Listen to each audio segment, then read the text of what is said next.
kewarganegaraan.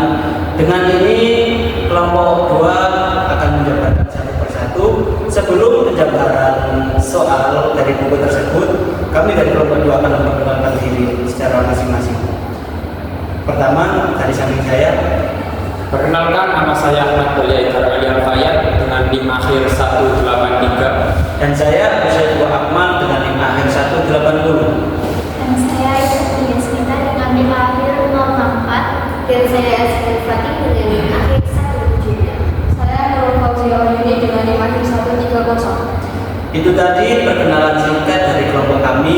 Selanjutnya, mari kita simak dan saksikan pembahasan soal dari buku kewarganegaraan. Kepada yang bertugas kami aturkan. Oke, langsung saja di sini saya akan menjawab terkait pertanyaan-pertanyaan yang ada di buku kewarganegaraan.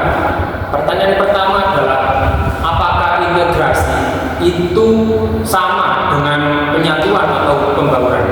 Jawabannya adalah sama. Jadi gini, sesuai pengertian integrasi adalah penyatuan dari suatu perbedaan menjadi satu keutuhan. Nah, maksud dari satu keutuhan itu adalah menjadi satu pemahaman untuk menggapai tujuan bersama. Terus dari yang berbeda-beda tadi adalah mulai dari ras, suku, bangsa, ataupun yang lainnya. Langsung pertanyaan kedua, yakni apakah istilah nasional dengan istilah bangsa itu adalah suatu istilah yang sama? Mungkin perspektif dari kita adalah bahwa nasional dan bangsa itu adalah dua hal yang sama. Namun saya akan jelaskan agak sedikit berbeda ya, karena nasional dan bangsa itu adalah dua hal yang berbeda.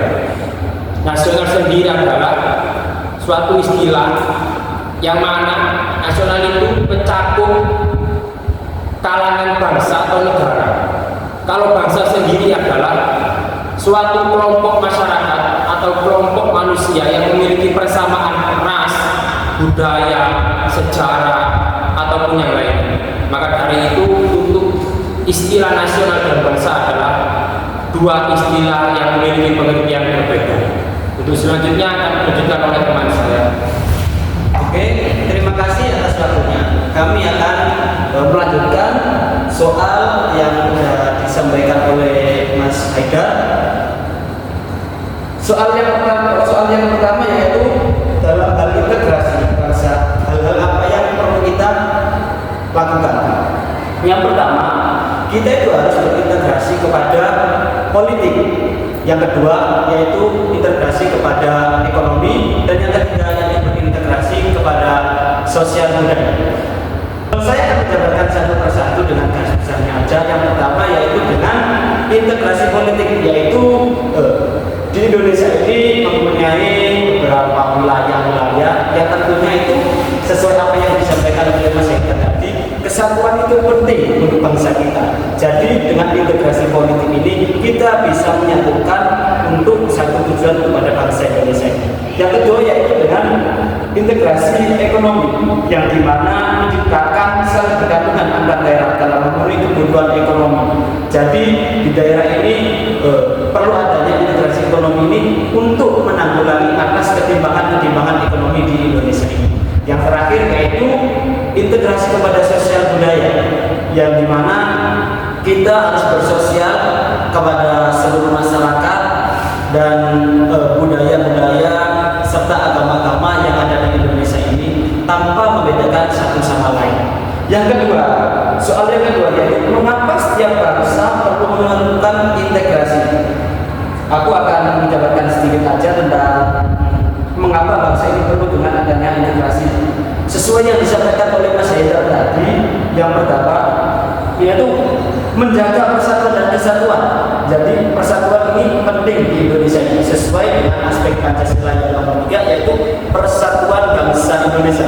Jadi antara integrasi dengan nilai Pancasila itu harus berkolaborasi sehingga menyatukan persatuan bangsa Indonesia.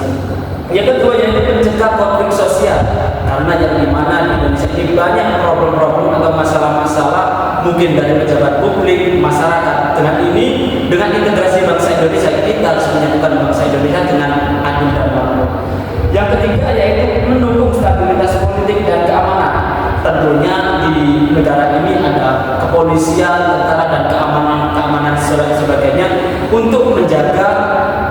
aspirasi dari masyarakat ataupun demokrasi untuk masyarakat kita sehingga kita berintegrasi kepada Indonesia ini.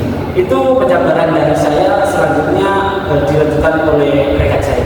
Baik, saya akan menjawab pertanyaan selanjutnya dengan pertanyaan apa yang terjadi seandainya negara tidak berintegrasi.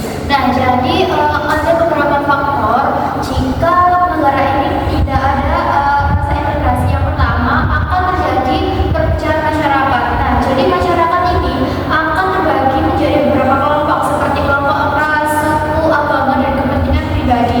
Nah, jadi dari masing-masing kelompok tersebut ini akan timbul rasa saling curiga dan mungkin akan terjadinya adu domba.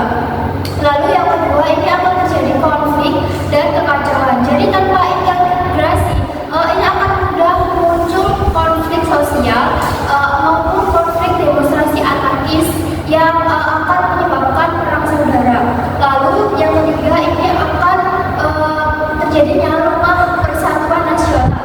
Jadi jika rasa memiliki bangsa hilang, orang ini akan lebih mementingkan kelompoknya daripada negara. Lalu selanjutnya akan terhambatnya pembangunan. Jadi energi untuk pembangunan ini akan dikikis habis untuk meredam konflik. Jadi untuk membangun pendidikan, ekonomi ataupun kesejahteraan masyarakat ini akan ikut terganggu. Selanjutnya negara ini akan mudah dipengaruhi oleh pihak luar.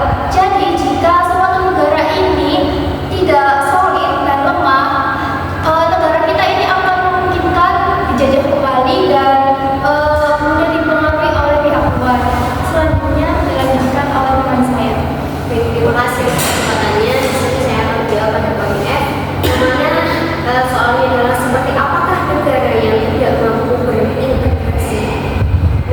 Nah, di sini saya mengutip dalam buku ajar PKN di 2024 bahwa integrasi nasional dilihat dari dua dimensi yang penting, yaitu integrasi secara vertikal dan juga horizontal. Nah, apa sih integrasi secara vertikal itu? Integrasi secara vertikal merupakan hubungan antara pemerintah dan juga rakyat. Jika integrasi horizontal, hubungan antara warga atau antar kelompok sosial budaya dalam masyarakat. Jadi jika dalam dua aspek tersebut tidak bisa, maka negara tidak mampu berintegrasi. Nah, ciri-cirinya yaitu negara tidak bisa atau gagal berintegrasi. Yang pertama, kurangnya integrasi vertikal.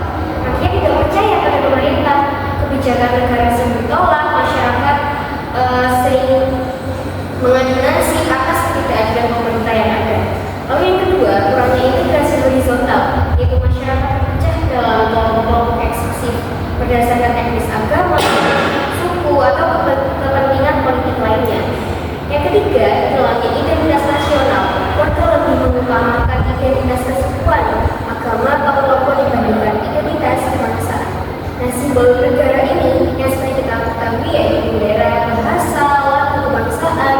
Nah, itu sekarang sudah sulit dan tidak lagi dihormati. Yang keempat, yaitu kerampuhan, stabilitas politik dan sosial. Pergantian pemerintah sering disertai kekerasan, jadi seringnya terjadi krisis berkepanjangan yang melemahkan pembangunan. Seperti itu. Selanjutnya akan dilanjutkan oleh saya. Baik, terima kasih atas waktunya. Saya akan melanjutkan pertanyaan G, yaitu adakah contoh-contoh negara yang tidak mampu melakukan integrasi? Di sini saya akan menjelaskan beberapa negara.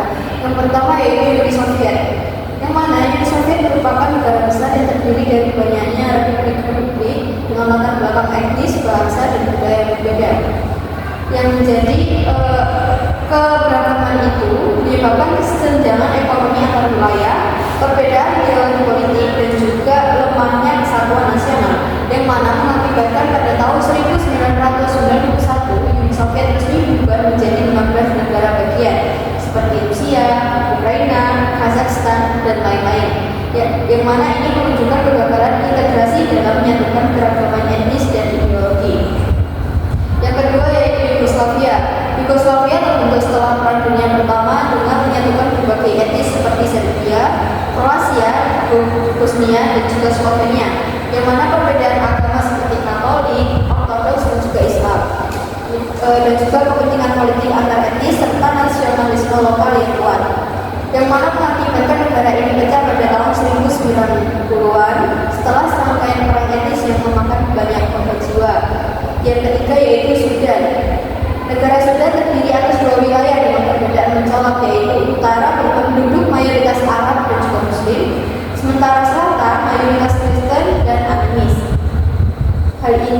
menyebabkan diskriminasi, ketidakadilan pembangunan, serta konflik etnis dan juga agama, yang mana pada tahun 2011 Sudan resmi terpecah menjadi dua negara, yaitu Sudan dan Sudan Selatan. Soal selanjutnya yaitu adakah contoh-contoh negara yang telah mampu melakukan integrasi? Yang pertama adalah Indonesia. Indonesia memiliki lebih dari 1.300 suku bangsa dengan 700 bahasa daerah serta beragam agama. Indonesia memiliki semboyan Bhinneka Tunggal Ika sebagai pemersatu, Pancasila dan juga UUD 1945 sebagai dasar negara. Bahasa Indonesia sebagai bahasa persatuan dan juga gotong royong dan toleransi dalam kehidupan masyarakat. Dengan itu, meski saling menghadapi konflik, Indonesia tetap kokoh sebagai satu negara. Yang kedua yaitu Singapura. Singapura memiliki masyarakat multi etnis yaitu Tionghoa, Melayu, India dan juga lainnya. Kebijakan pemerataan pembangunan dan pendidikan multibahasa yaitu bahasa Inggris, Mandarin, Melayu dan bahasa Tamil. Singapura memiliki hukum yang tegas terhadap tindakan diskriminatif, yang mana membuat Singapura berhasil menjaga keharmonisan sosial dan menjadi negara maju meskipun penduduknya sangat beragam. Yang ketiga yaitu Swiss. Negara Swiss memiliki 3 kelompok etnis besar yaitu Jerman, Prancis dan juga Italia. Dengan bahasa dan budaya yang berbeda, negara Swiss memiliki sistem politik federalisme yang berarti adil, pengakuan resmi terhadap multibahasa, demokrasi langsung yang memberi kesempatan rakyat ikut menentukan keputusan negara, yang mana membuat Swiss menjadi negara stabil dan makmur meskipun warganya berasal dari latar belakang yang berbeda. Jadi kesimpulan dari jawaban-jawaban kita kali ini adalah bahwa intinya integrasi bagi suatu negara atau suatu bangsa itu adalah suatu hal yang penting dalam menjaga kekokohan bangsa itu dari pengaruh luar maupun dari pengaruh dalam negeri sendiri. Sekian dari kelompok 2. Kami tutup. Apabila ada salah atau kurangnya kami mohon maaf yang sebesar-besarnya. Assalamualaikum